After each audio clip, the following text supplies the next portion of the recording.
Look, we're going to arrest every illegal alien that we find there, but again, we're going to prioritize the public safety threats, national security threats. These are targeted enforcement operations. And, the success has been proven in Washington, D.C., New York City, Chicago, North Carolina. I mean, every city we've hit, we've arrested a lot of criminal illegal aliens. I looked at the numbers today, by the end of this calendar year, we're going to be around 600,000 deportation in the... I need to watch this man with his smugness wrapped around him like a bulletproof vest. This architect of family separation policies standing there touting numbers like badges of honor, when what he's really announcing to the world is a calculated campaign of state-sanctioned terror against some of the most vulnerable human beings on this soil. And you know what's coming next because you've seen this playbook before in the pages of history, when demagogues decide that certain populations serve better as scapegoats than as neighbors, when enforcement becomes indistinguishable from ethnic cleansing dressed up in the language of law and order.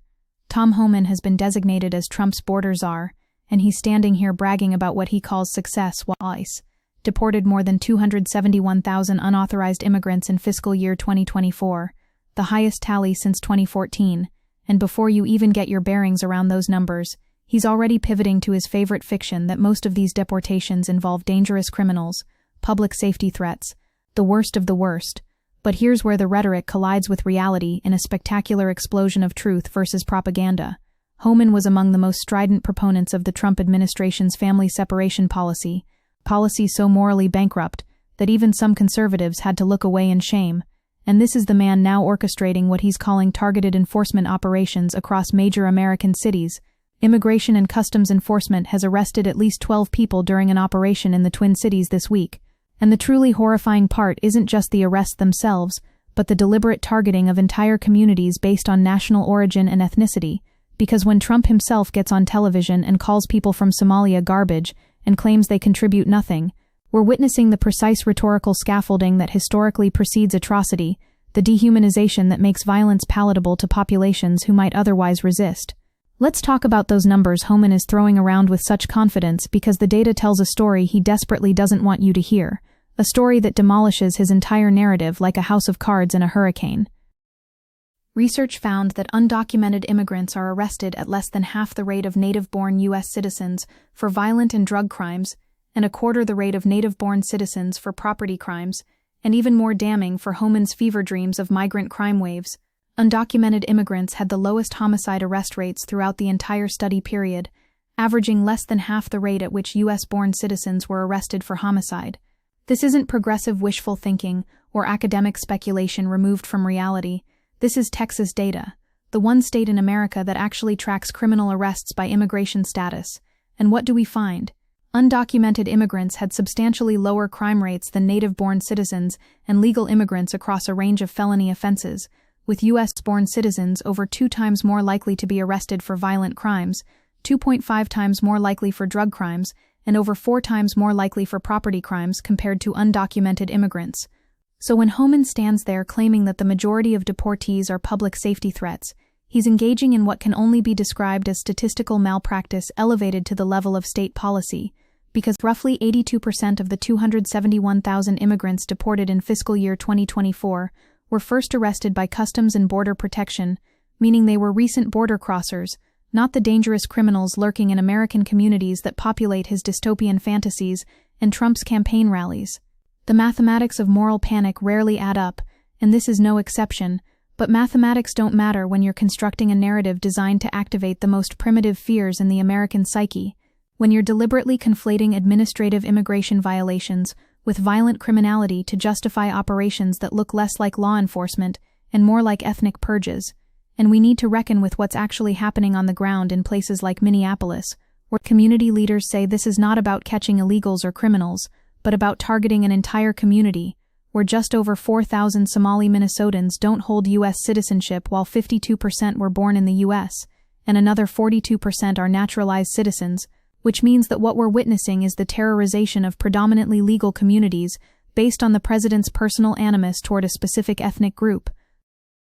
Homan has admitted that he doesn't think there have been 0 U.S. citizens detained for questioning, and a ProPublica investigation identified more than 170 U.S. citizens who were detained by federal immigration agents, with about 24 of them reportedly held for more than a day, unable to call lawyers or their friends and family, Because when you unleash this kind of enforcement regime, predicated on ethnic profiling and xenophobic rhetoric from the highest office in the land, collateral damage isn't a bug, it's a feature. It's the intended consequence of policies designed to create such fear that entire communities retreat from public life. The economic argument here deserves its moment in the scorching light of evidence, because research found that the deportation of 500,000 immigrants not only reduces the employment of foreign workers, but also reduces the employment of an estimated 44,000 U.S.-born people. The implementation of secure communities reduced the supply of foreign-born construction workers and led construction companies to hire fewer U.S.-born construction site managers and other higher-skilled workers.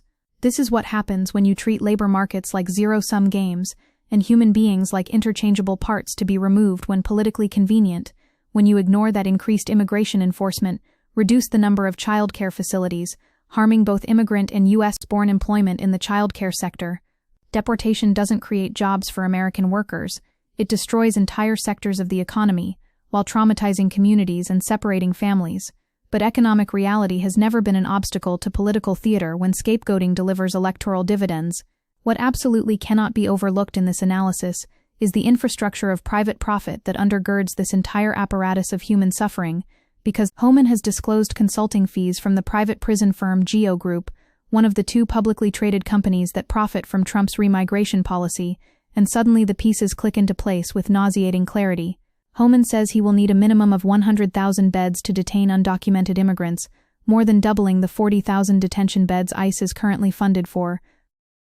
which represents not just an expansion of enforcement, but a massive transfer of public resources into private coffers, a business model that requires a steady supply of detained human beings to maintain profitability. And you start to understand why someone with financial ties to the detention industry would be so enthusiastic about mass deportation. This is the carceral state in its purest form, where enforcement policy is shaped by profit motive, where human beings become inventory in a system designed to generate revenue for corporations that lobby for harsher laws that produce more detainees that increase their stock prices, a perpetual motion machine of misery, fueled by taxpayer dollars and xenophobic panic. The historical echoes here should be deafening to anyone with even a passing familiarity with how democracies die, how authoritarian movements consolidate power by designating internal enemies and mobilizing state violence against them, while claiming to protect the majority population from imagined threats. Homan joined the Heritage Foundation in 2022 and became a contributor to Project 2025, that dystopian blueprint for authoritarian governance that the Trump campaign pretended to disavow while appointing its architects to positions of extraordinary power. Homan launched a border-focused project in collaboration with the United West, a Southern poverty law center-designated anti-Muslim hate group, promoting inflammatory rhetoric about immigration and Muslims. This isn't law enforcement. This is ideological warfare conducted through the mechanisms of the state. And when you have someone who has been critical of U.S. citizens actively using their constitutional rights, framing it as defiance, and saying people knowing their rights was harmful to law enforcement activity, you're looking at someone who views due process and constitutional protections as obstacles to be overcome, rather than fundamental principles to be upheld.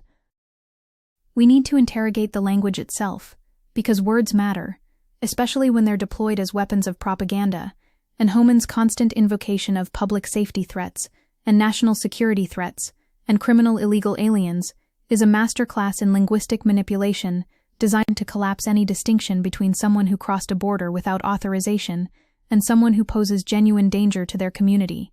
Immigration violations are civil infractions, not criminal acts in themselves, but by constantly using the language of criminality, by describing enforcement operations as targeting the worst of the worst, Homan creates a rhetorical framework where any questioning of these policies can be dismissed as defending criminals, where concern for human rights becomes complicity with lawlessness. This is authoritarian rhetoric 101. The same playbook used by every regime that needed to justify increasingly brutal enforcement against populations it had already decided were expendable. And American exceptionalism doesn't make us immune to these dynamics. It just makes us more dangerous when we embrace them, because we do so with the full force of the world's most powerful military and surveillance apparatus. The Somali community in Minneapolis represents a particularly instructive case study in how this enforcement regime operates, because CAIR leaders said most Somalis in Minnesota are citizens or legal permanent residents, with the number of undocumented Somalis in the state very, very small, and ICE enforcement will be actually used as a weapon to terrorize the community, but not actually even do what they claim to be doing.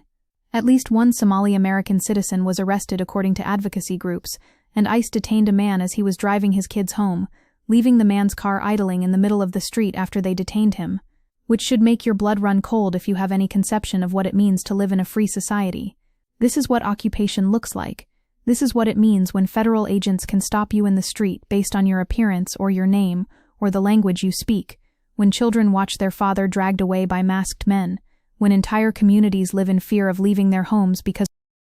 the Carmel Mall in South Minneapolis has seen fewer visitors recently, as some residents are afraid to leave their homes, with shoppers carrying passport cards in case they are stopped by federal agents.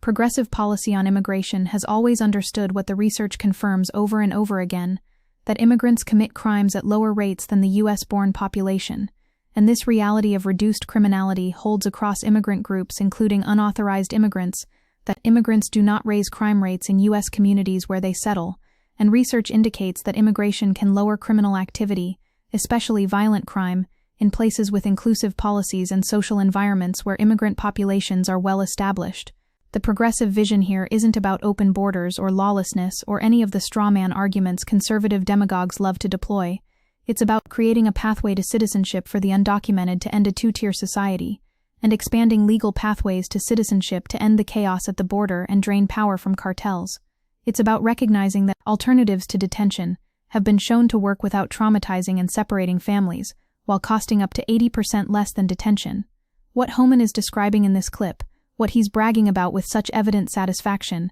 represents the opposite of public safety. It represents the weaponization of law enforcement to terrorize communities while enriching private prison corporations and satisfying the xenophobic appetites of a political base that has been systematically conditioned to view immigration as invasion. When he talks about arresting every illegal alien that we find there while claiming to prioritize public safety threats, he's revealing the entire game, because if you're arresting everyone you find regardless of whether they pose any threat, then the public safety justification is exposed as the pretext it always was. It's just mass deportation dressed up in the language of law and order. It's ethnic cleansing by another name, and we need to call it what it is before it metastasizes further. The Biden administration's own record on deportations complicates the political landscape here in ways that should deeply trouble anyone on the left, because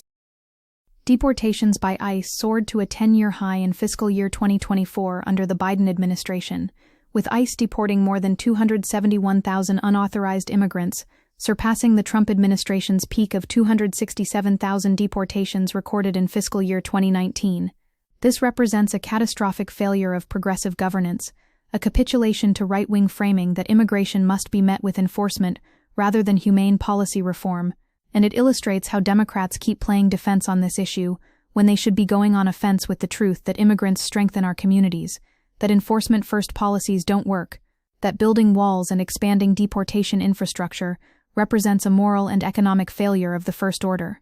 The chilling effects of this enforcement regime extend far beyond the individuals directly targeted, because enforcement generates broader chilling effects on immigrant decision-making, including participation in the formal labor market, school attendance and healthcare access,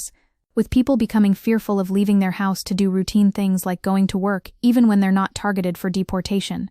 This is social control through terror. This is how you break community solidarity and force people into the shadows where they become even more vulnerable to exploitation, where they can't report crimes committed against them, where their labor can be extracted without protection, where their children grow up in constant fear that their parents might not come home. This isn't making America safer or stronger or more prosperous. This is tearing apart the social fabric while claiming to protect it. This is using state power to immiserate people for political theater, and every single person who defends these policies or remains silent in the face of them bears responsibility for the trauma being inflicted. What we're witnessing in real time is the construction of an American apartheid state, where citizenship and legal status determine not just your rights under law, but your fundamental safety in navigating daily life, where federal agents can demand your papers based on how you look, or where you live, or what language you speak, where due process becomes a luxury available only to those with the documentation to prove their humanity is legally recognized. Homan got into a dispute with Representative Alexandria Ocasio-Cortez over educating immigrants about their constitutional rights, which he said impedes law enforcement. And there you have it in crystalline clarity. The admission that constitutional rights are viewed as impediments to enforcement rather than foundational principles that constrain state power, that the Bill of Rights applies only when convenient to those wielding authority, that knowing your rights and asserting them is somehow subversive rather than the most basic form of self-defense in a system designed to process human beings as efficiently as possible.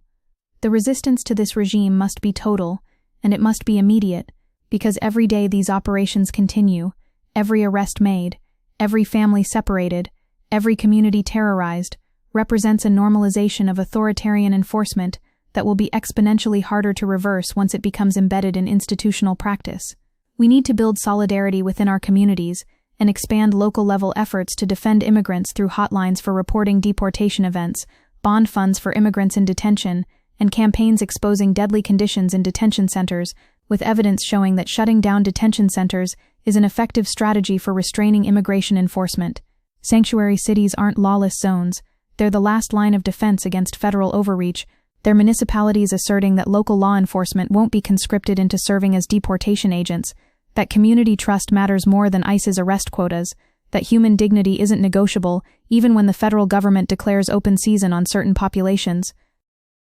The clip you just watched, Homan's self-satisfied recitation of arrest numbers and bogus claims about public safety, should fill you with rage but also with clarity about what's at stake and what must be done.